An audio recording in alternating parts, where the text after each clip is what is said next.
ഈ കേരളം മതേതര കേരളമാണെന്ന് തെളിയിക്കത്തക്ക വിധത്തിൽ വർഗീയ ശക്തികൾക്ക് വലിയ കരുത്തു പകരാൻ ശ്രമിക്കുന്ന BJP ഉൾപ്പെടെയുള്ള കക്ഷികളുടെ സീറ്റ് ഉള്ളതുപോലും നഷ്ടപ്പെടുത്താൻ കഴിയും, അവരെ പരാജയപ്പെടുത്താൻ കഴിയും എന്ന ലക്ഷ്യം ആദ്യമേ മുന്നോട്ട് വച്ചതാണ്. അതും ഇപ്പോൾ ഈ തെരഞ്ഞെടുപ്പിൽ സംഭവിച്ചിരിക്കുകയാണ്.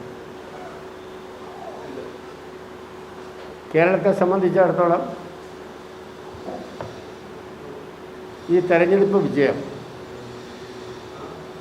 ഒരു കേന്ദ്ര ഗവൺമെൻറ്റിൻ്റെ നയത്തിൽ നിന്ന് നയത്തിൽ നിന്ന് വ്യത്യസ്തമായ ഒരു ബദൽ നയം നടപ്പാക്കി മുന്നോട്ട് പോകുന്ന ഇടതുപക്ഷ ജനാധിപത്യ മുന്നണിക്കുള്ള ഏറ്റവും വലിയ അംഗീകാരമായിട്ടാണ് കാണുന്നത്. ഇതൊരു ചൂണ്ടുപലകയാണ്. തീർച്ചയായും ഒരു ബദൽ നയത്തെ മുന്നോട്ട് കൊണ്ടുപോകുന്നതിന് ജനങ്ങൾക്ക് ഏറെ സന്തോഷമുണ്ട്, താല്പര്യമുണ്ട്.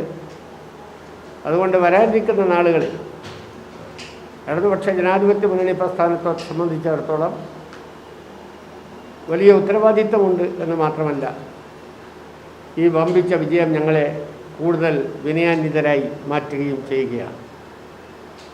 ജനങ്ങളോടൊപ്പം നിന്ന് ജനങ്ങൾക്ക് വേണ്ടി ഭരണം നടത്തിയ ഗവൺമെൻറ്റിനുള്ള അംഗീകാരമായിട്ടാണ് ഞങ്ങളിതിനെ കാണുന്നത്.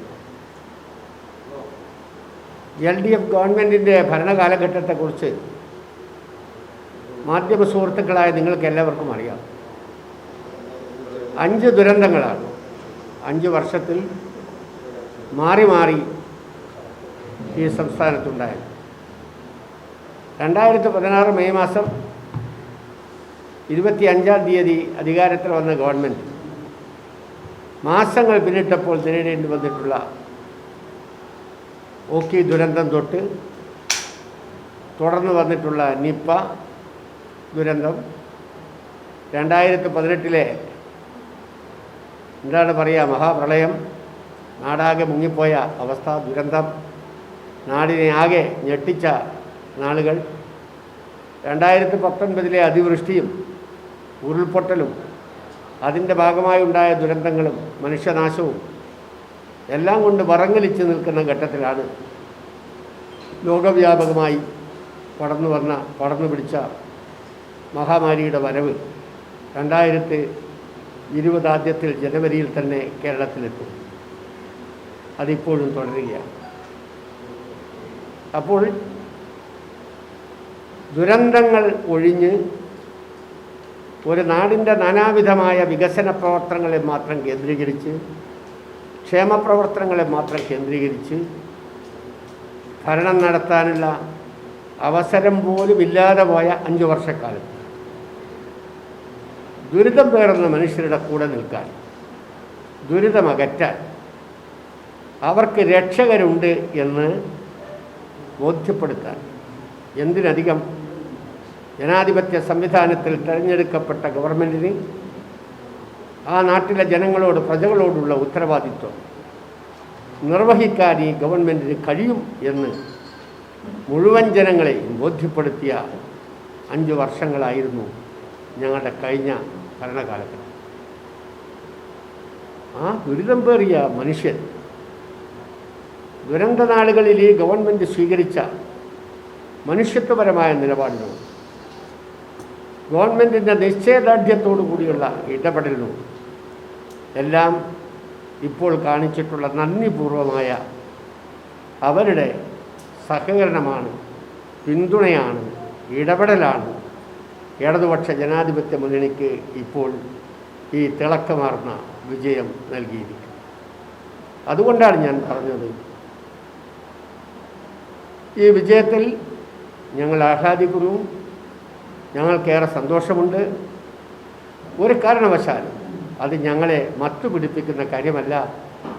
ഞങ്ങൾ വളരെ വിനയപൂർവ്വം ഈ വിജയം സ്വീകരിക്കുകയും വരും നാളുകളിലും കേരളത്തിലെ ജനങ്ങളുടെ ഏറ്റവും പ്രധാനപ്പെട്ട ജീവൽപ്രധാനമായ പ്രശ്നങ്ങളിൽ അവരോട് സഹകരിച്ചും അവരെ സഹായിച്ചും അവരുടെ ക്ഷേമ ഐശ്വര്യ കാര്യങ്ങളിലൊക്കെ താല്പര്യം കാണിച്ചുകൊണ്ടും ഈ ഗവൺമെൻറ് പ്രവർത്തിക്കും. അതോടൊപ്പം നേരത്തെ തുടങ്ങി വച്ചിട്ടുള്ള വികസന പ്രവർത്തനങ്ങളെല്ലാം ഈ കേരളത്തിൻ്റെ ഭൂമിയിൽ നടപ്പാക്കുന്നതിന് വേണ്ടിയുള്ള പ്രവർത്തികളും ഇടതുപക്ഷ ജനാധിപത്യ മുന്നണി ഗവൺമെൻറ്റിൻ്റെ ഭാഗത്തുണ്ടാകും. അത് കൂടുതൽ ഈ പ്രസ്ഥാനത്തെ ശക്തിപ്പെടുത്താൻ സഹായകരമാകും എന്ന് കരുതുകയാണ്. ആ നിലയിൽ പുതുതായി വരുന്ന ഗവൺമെൻറ് പഴയതിൻ്റെ തുടർച്ച എന്നതോടൊപ്പം തന്നെ ആവശ്യമായ രീതിയിൽ ജനപക്ഷത്ത് നിൽക്കാൻ ആവശ്യമായ എല്ലാ നിലപാടുകളും സ്വീകരിക്കും എന്നുകൂടി ഈ സന്ദർഭത്തിൽ സൂചിപ്പിക്കുക മാത്രമാണ് ഞാൻ ചെയ്യുന്നത്. അതോടൊപ്പം അതിൻ്റെ ഭാഗമായിട്ടാണ് കാഞ്ഞങ്ങാട് നിയോജക മണ്ഡലത്തിൻ്റെ വിജയം ഞാൻ കാണുന്നു. ഇത് സംസ്ഥാനത്താകെ ഉണ്ടായ ഒരു പൊതുവായ സ്ഥിതിയാണ് ഞാൻ ആദ്യം ആമുഖമായി ചൂണ്ടിക്കാണിച്ചത്. അതിൻ്റെ ഭാഗം തന്നെയാണ് കാഞ്ഞങ്ങാട് നിയോജക മണ്ഡലത്തിലെ LDF സ്ഥാനാർത്ഥിയുടെ വിജയത്തിനും വഴിവെച്ചത്. ആ വിജയം ഇവിടെ ആമുഖമായി മാധ്യമ സുഹൃത്തുക്കൾ സൂചിപ്പിച്ചതുപോലെ പലരും പല രീതിയിലൊക്കെ അതിനെക്കുറിച്ച് പറയുകയും അഭിപ്രായ പ്രകടനം നടത്തുകയും ചെയ്തെങ്കിലും തോറ്റുപോകും, അതല്ലെങ്കിൽ വോട്ട് കുറഞ്ഞു പോകും, വോട്ട് വല്ലാതെ കുറയും, നാമമാത്രമായ ഭൂരിപക്ഷത്തിൽ ജയിച്ചാലുമായി അല്ലെങ്കിൽ തോറ്റാലുമായി എന്നൊക്കെയുള്ള പ്രചരണങ്ങൾ ആവശ്യത്തിലേറെ ഓരോരുത്തരുടെയും മനോവിലാസത്തിനനുസരിച്ച് അല്ലെങ്കിൽ അവരവരുടെ ആഗ്രഹമനുസരിച്ച് ചില മാധ്യമങ്ങളും ചില സംഘടനകളും ചില വ്യക്തികളും എല്ലാം നടത്തിയെങ്കിലും കാഞ്ഞങ്ങാട് നിയോജക മണ്ഡലത്തിൽ 5 വർഷക്കാലം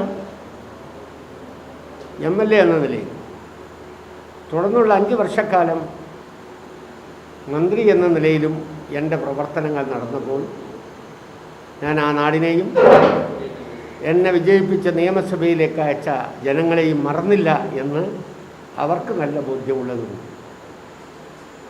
അവരുടെ പ്രശ്നങ്ങളിൽ ഏത് സന്ദർഭത്തിലും ഇടപെടാനും ആ നാടിൻ്റെ വികസനത്തിന് വേണ്ടി കേരളത്തിൻ്റെ അവിഭാജ്യ ഘടകമായ കാസർഗോഡിൻ്റെയും കാഞ്ഞങ്ങാടിൻ്റെയും ഓരോ വിഷയങ്ങളിലും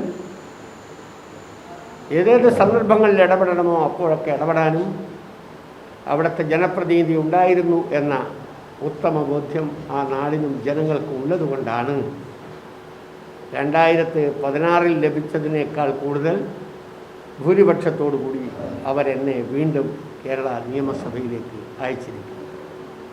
ആ ജനങ്ങളോട് എനിക്കേറെ നന്ദിയുണ്ട്. കാഞ്ഞങ്ങാട്ടിലെ വോട്ടർമാർക്കെല്ലാം ഞാൻ നന്ദി പറയുന്നു. ഇടതുപക്ഷ ജനാധിപത്യ മുന്നണിയുടെ എല്ലാ നിലവാരത്തിലുമുള്ള ജില്ലയിലും ആ നിയോജക മണ്ഡലത്തിലും 1024 ലോക്കൽ കമ്മിറ്റികളിലും 196 ബൂത്ത് തലത്തിലുള്ള പ്രവർത്തകരുടെ നേതൃത്വം വഹിച്ചവരും ഉൾപ്പെടെയുള്ള ഇടതുപക്ഷ ജനാധിപത്യ മുന്നണിയുടെ മുഴുവൻ പ്രവർത്തകരോടും നേതാക്കളും ഈ സന്ദർഭത്തിൽ ഞാൻ നന്ദി പ്രകാശിപ്പിക്കുന്നു. അതിനെല്ലാം പുറത്ത് ഇടതുപക്ഷ ജനാധിപത്യ മുന്നണി എന്ന നിലയിൽ മാത്രമല്ല, തീർച്ചയായും അതിനാണ് ഏറെ പ്രാമുഖ്യം.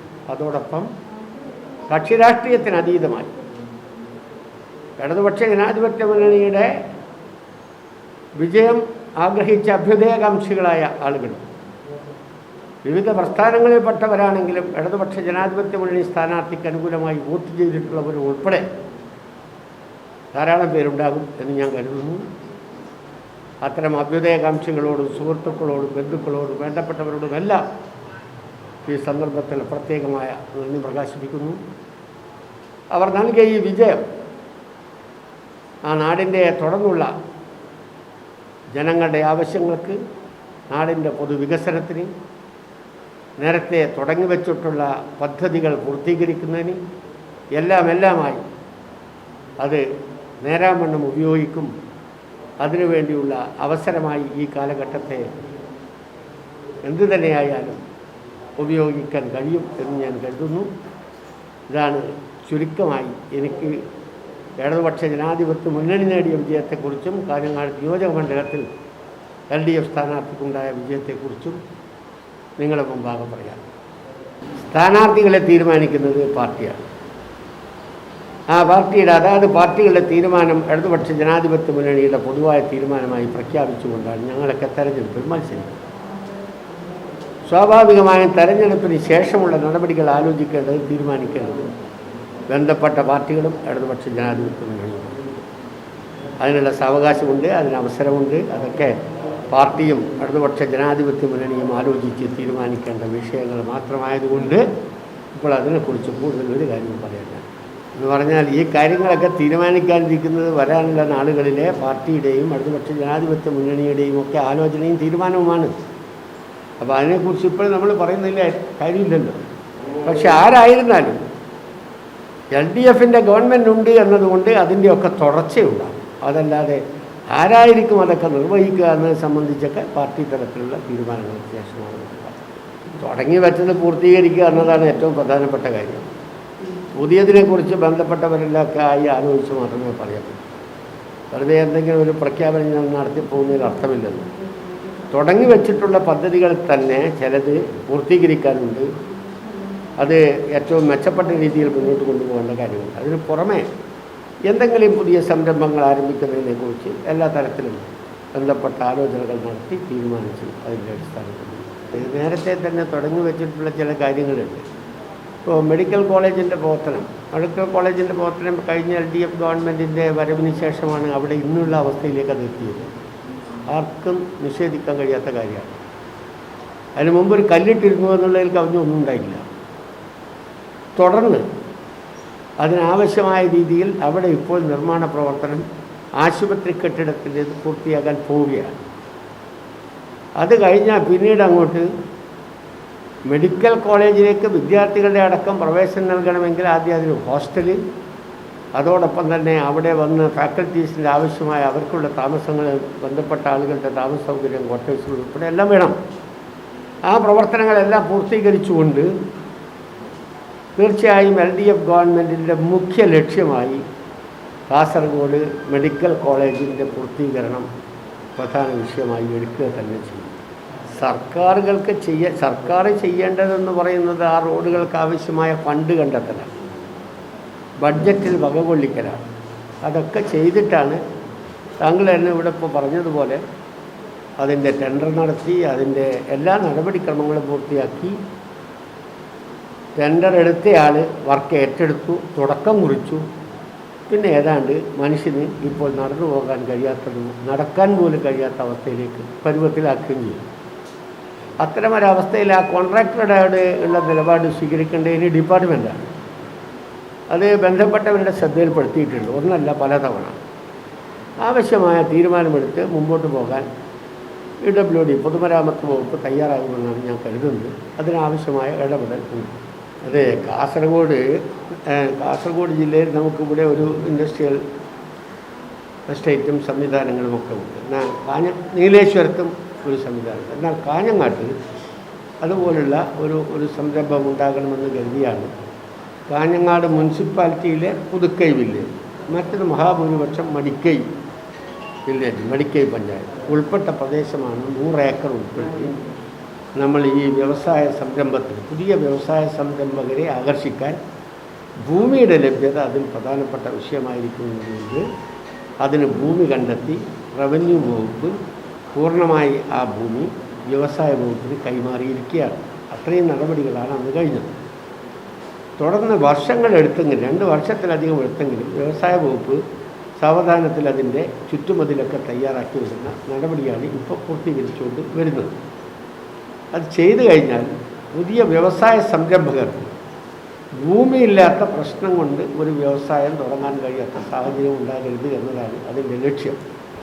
അതിനാവശ്യമായ നടപടി തീർച്ചയായും ഈ ഗവൺമെൻറ്റിൻ്റെ കാലത്ത് ഏതെല്ലാം രീതിയിലാണ്, എന്തൊക്കെ വ്യവസ്ഥകളാണ്, എന്തെല്ലാം വ്യവസായങ്ങളാണ് തുടങ്ങാൻ കഴിയുക തുടങ്ങിയ കാര്യങ്ങളൊക്കെ അവിടെ ആലോചിക്കേണ്ടതുണ്ട്. ഏതായാലും ആ വ്യവസായ സംരംഭകർക്ക് അവിടെ ഒരവസരമുണ്ടാക്കത്തക്ക വിധം ഈ 100 ഏക്കർ ഭൂമി ഉപയോഗിക്കാൻ ഉള്ള എല്ലാ സംവിധാനങ്ങളും.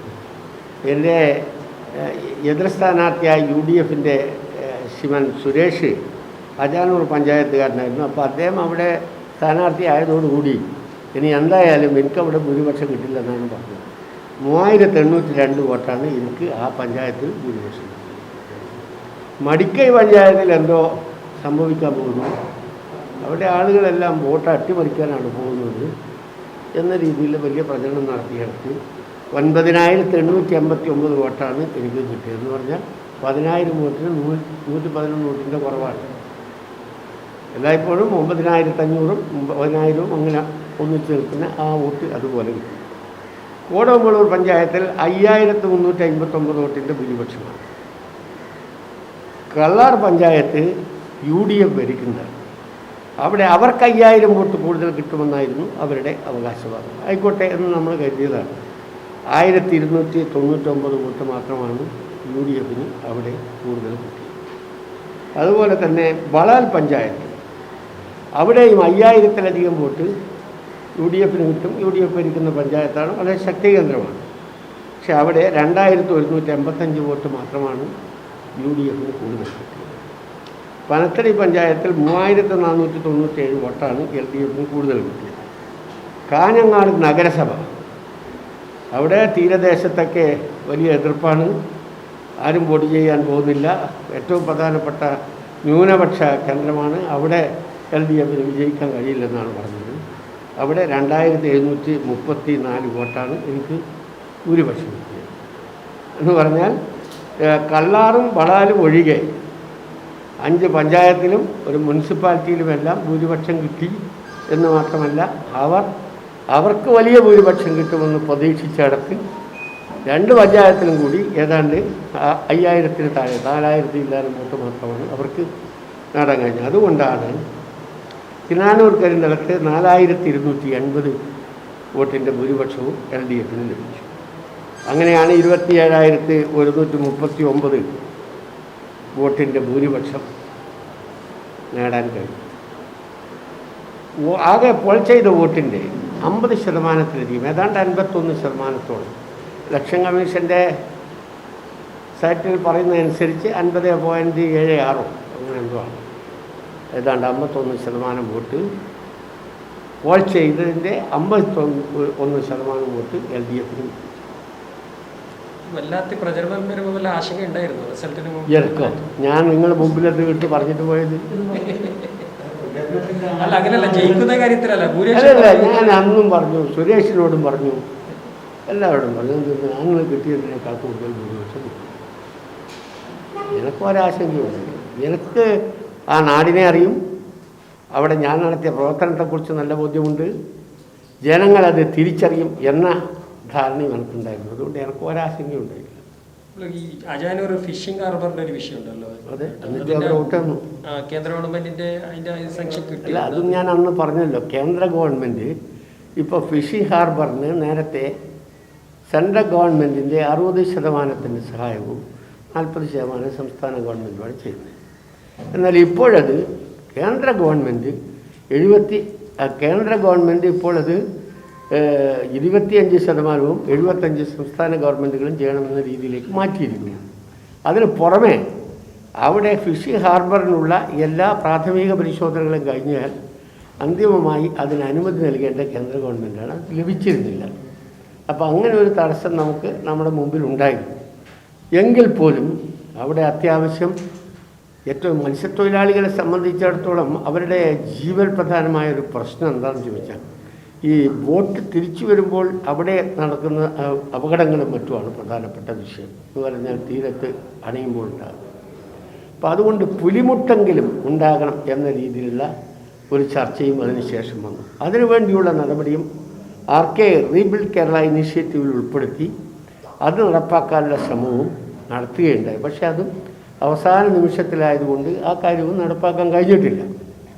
എന്നാൽ ഫിഷർമെൻ യൂട്ടിലിറ്റി സെൻറ്റർ എന്ന രീതിയിൽ 1 കോടി രൂപയ്ക്കടുത്ത് 94 ലക്ഷം 95 ലക്ഷം ഒരു അത്യാവശ്യ സംവിധാനം അവിടെയും, മീനാപ്പീസ് കടപ്പുറത്ത് മറ്റൊരു സംവിധാനം എന്ന 1.45 കോടി രൂപയുടെയും സൗകര്യം തീരദേശ മേഖലയിൽ ഏതാണ്ട് 2-2.5 കോടി രൂപയുടെ ഈ വ്യവസായം 2 കേന്ദ്രങ്ങളിലായി നടപ്പാക്കാൻ തീരുമാനിച്ചിരുന്നു.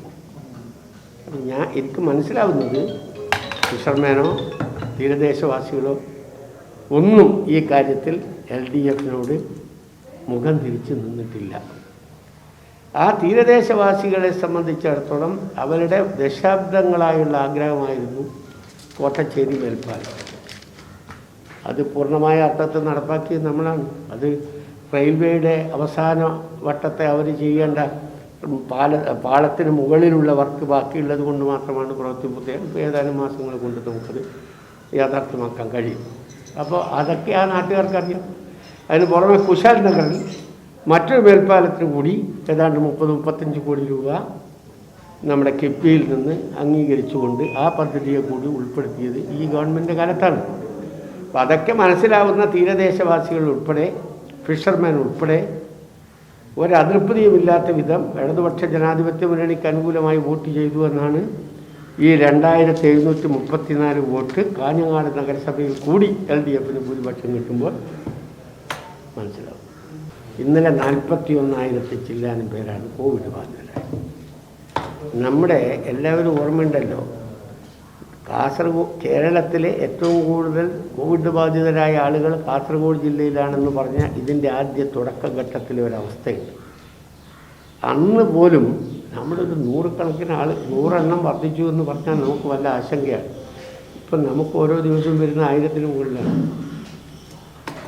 ഇന്നലെ 1000-ന് മുകളിലാണ്, 1056 അങ്ങനെ എന്തോ ആണെന്നാണ് എൻ്റെ ഓർമ്മ. അപ്പം എന്ന് പറഞ്ഞാൽ നമുക്ക് ആർക്കും നിയന്ത്രിക്കാൻ, അതിനെക്കുറിച്ച് ഇത്രേ പറയാനല്ലോ. നമുക്ക് എന്നിൽ നിന്ന് നിങ്ങൾക്കോ നിങ്ങളിൽ നിന്ന് എനിക്കോ വരാത്ത വിധം നമുക്ക് അങ്ങനെ ജാഗ്രതയോടെ നിൽക്കാൻ കഴിയും. അങ്ങനെ നിൽക്കണം എന്ന് നമ്മളെ നിർബന്ധിക്കുന്ന ഒരു സാഹചര്യം നിലനിൽക്കുകയാണ്. അങ്ങനെ ഒരവസ്ഥയിൽ ഇപ്പോൾ റംസാൻ മാസമാണ്, പെരുന്നാളാണ്, എല്ലാവർക്കും അറിയാം. കഴിഞ്ഞ വർഷത്തിലും ഏറെക്കുറെ ഇതേ ഒരു അവസ്ഥയായിരുന്നു. പക്ഷേ കടകമ്പോളങ്ങൾ വ്യാപാരികളുടെ പ്രതിനിധികളൊക്കെ വിളിച്ചു പറഞ്ഞു, ഞങ്ങളുടെ ഒരുപാട് സാധനങ്ങൾ കരുതി വച്ചിരിക്കുന്നു, തുണിത്തരങ്ങൾ, ചെരുപ്പുകൾ എല്ലാം ഉണ്ടാവുമല്ലോ.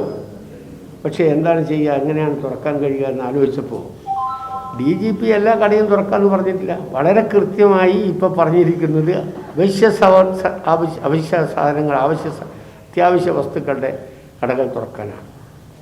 അത്യാവശ്യമല്ലാത്തതെല്ലാം അടച്ചിടുന്നതാണ് ഏറ്റവും നല്ലതെന്ന രീതിയിലാണ് ആരോഗ്യ വിദഗ്ധർ പറയുന്നത്, സർക്കാർ പറയുന്നത്, എല്ലാ നിലവാരങ്ങളിലും, പ്രത്യേകിച്ച് നമ്മുടെ കേന്ദ്ര ഗവൺമെൻറ്റിൻ്റെ അടക്കം നിർദ്ദേശം. അപ്പം അതനുസരിച്ച് വന്നിട്ട് എല്ലാം കടകളും തുറന്നോട്ടെ എന്ന് വിചാരിച്ചാൽ പിന്നീട് നിങ്ങൾ ചോദിക്കുന്ന ചോദ്യം എന്താ അറിയോ, ആളെ വരാൻ അനുവദിക്കാത്ത എന്താണ്, കട തുറക്കാൻ പറഞ്ഞിട്ട് എന്തിനാണ് ജനങ്ങളെ തടയുന്നത് എന്ന് ചോദിക്കും. ഇതിപ്പോൾ ഒരാളും കട തുറക്കുന്നില്ല. കട തുറക്കാത്തത് വേറെ ഒന്നും കൊണ്ടുമല്ല, അവർക്കും ഭയമുണ്ട്, അവരുടെ അടുത്തേക്ക് വരുന്ന ആളുകൾക്കും ഭയമുണ്ട്. ആ ഒരവസ്ഥ കൊണ്ടാണ്. ഇത് നമ്മളാരും ആഗ്രഹിക്കുന്ന കാര്യമല്ല. പക്ഷേ ഇന്നത്തെ സാഹചര്യത്തിൽ ഇതല്ലാതെ നമുക്ക് മറ്റു മാർഗമില്ലാത്തത് കൊണ്ടാണ്. ഒരവസാന വിശകലനം, നമ്മൾ മനുഷ്യൻ ജീവിക്കണമല്ലോ, എല്ലാവരും നിലനിൽക്കണമല്ലോ. അതാണെങ്കിൽ ഈ പറയുന്ന നമ്മുടെ വിശേഷ ദിവസങ്ങൾ, ആഘോഷങ്ങൾ അതൊക്കെ കടന്നു പോകും. പക്ഷേ മനുഷ്യൻ നിലനിൽക്കണമെങ്കിൽ നമ്മൾ കാണിക്കേണ്ട ജാഗ്രതാപൂർണമായ നടപടി സ്വീകരിച്ചേ മതിയോ. അപ്പോൾ അതിൻ്റെ ഭാഗമാണ്. അതായത് നമ്മൾ ആരെയും പോലീസിനെ കുറ്റപ്പെടുത്തിക്കൊണ്ടൊന്നും കാര്യമില്ല. ഞാൻ പറഞ്ഞത് പോലീസ് അത് നിയന്ത്രിക്കാൻ ചുമതലപ്പെട്ടവരായതുകൊണ്ട് അത് പറയുന്നതേ ഉള്ളൂ. പോലീസ് ഇല്ലാന്ന് വെച്ചാൽ ആളുകൾ വന്നാൽ പോലും ഇവിടെ തുറന്നിട്ട് ആളുകൾക്ക് അധികം കച്ചവടം നടത്താൻ കഴിയുമെന്ന് എനിക്ക് തോന്നുന്നില്ല. പക്ഷേ സർക്കാർ അതിൻ്റെ ഉത്തരവാദിത്വം പറയുന്നു. നമ്മൾ എത്ര കോടി രൂപയുടെ കെട്ടിടം നിർമ്മിക്കാൻ തീരുമാനിച്ചാലും അതിൽ ഇലക്ട്രിഫിക്കേഷൻ്റെ ഉൾപ്പെടെയുള്ള എസ്റ്റിമേറ്റ് ഉണ്ടാവില്ല. അതാണ് നമ്മുടെ പരമ്പരാഗതമായി വീടുകാർ ചെയ്ത് വരുന്നത്. അതവരുടെ തുടർന്നു വരുന്ന രീതിയാണ്. അതിലൊരു മാറ്റം വരുത്തുക എന്നതാണ് അതിൽ ഏറ്റവും ആവശ്യമായിട്ടുള്ളത്. കാരണം ഒരു കെട്ടിടത്തിന് അനുവദിക്കപ്പെടുന്ന ഫണ്ട് ഇലക്ട്രിഫിക്കേഷൻ ഉൾപ്പെടെയുള്ള കാര്യങ്ങളിൽ എങ്ങനെ എന്നതിൻ്റെ അടിസ്ഥാനത്തിലായിരിക്കണം അത് വേണ്ടിവരുന്നത്. എസ്റ്റിമേറ്റ് ചിലപ്പോൾ റിവൈസ് ചെയ്ത് അപ്പം തന്നെ വർദ്ധിപ്പിക്കേണ്ടതാണെങ്കിൽ അത് ചെയ്യണം. ഇതിപ്പോൾ ചെയ്യുന്നത് എന്താ പറഞ്ഞാൽ പണി പൂർത്തിയാക്കി വർഷങ്ങൾ കഴിഞ്ഞാലും ഇലക്ട്രിഫിക്കേഷൻ നടക്കാത്തതുകൊണ്ട് പ്രവർത്തിക്കാൻ കഴിയാത്ത അവസ്ഥ. അത് സംബന്ധിച്ച് നേരത്തെ ശ്രദ്ധയിൽപ്പെടുത്തിയിട്ടുള്ളതാണ്. അതിൻ്റെ എത്രയും പെട്ടെന്ന് ഇലക്ട്രിഫിക്കേഷൻ നടപടികൾ പൂർത്തീകരിക്കാനുള്ള ഇടപെടൽ നടത്തും. അത്യാവശ്യ ഘട്ടത്തിൽ അത് നമ്മുടെ ആശുപത്രി സൗകര്യങ്ങൾ ഒരുക്കുന്നതിന് വേണ്ടി ആ കെട്ടിടത്തെ ഉപയോഗിക്കാൻ കഴിയും. അതിനുള്ള നടപടികളുമായിട്ട് മുന്നോട്ട് പോകും.